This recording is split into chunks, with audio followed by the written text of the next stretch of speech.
Good morning. You recall that a week ago today, on the Feast of the Visitation, I ordained two men as Roman Catholic priests for service in our diocese. From time to time, and more often than perhaps many people realize, I will be asked either in person or maybe a letter, or if I'm in a parish at confirmation, one of the young people with whom I'm talking raises this question, and it just goes something like this.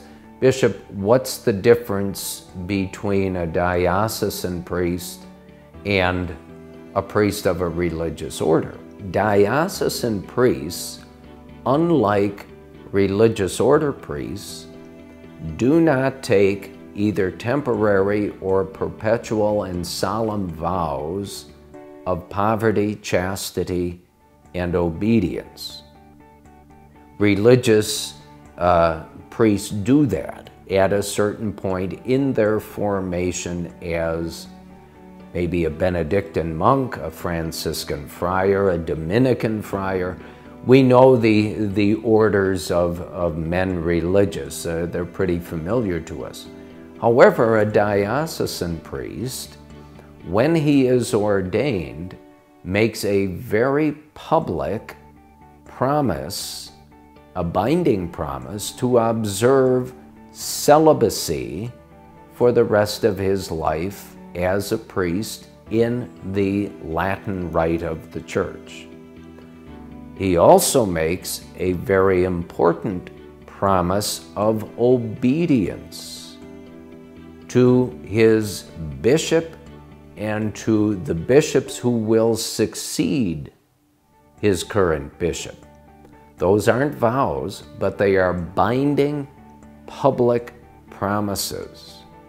Now, a man who is, again, ordained a priest but belongs to a religious order, at a certain point in his formation, as I said, he takes public vows of poverty, chastity, and obedience. Those are called the evangelical counsels, precisely because these three vows very much reflect Jesus and his life on earth among us.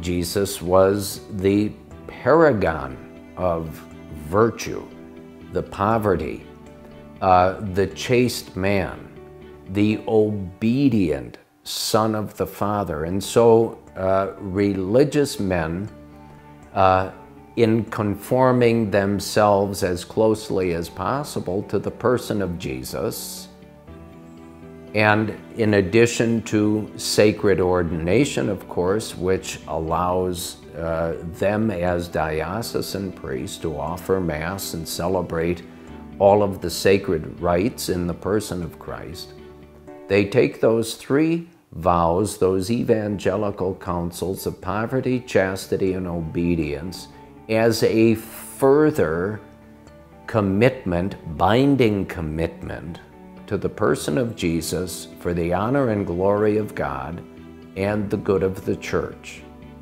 May God bless you this week, and may you continue to grow in your faith, hope, and charity.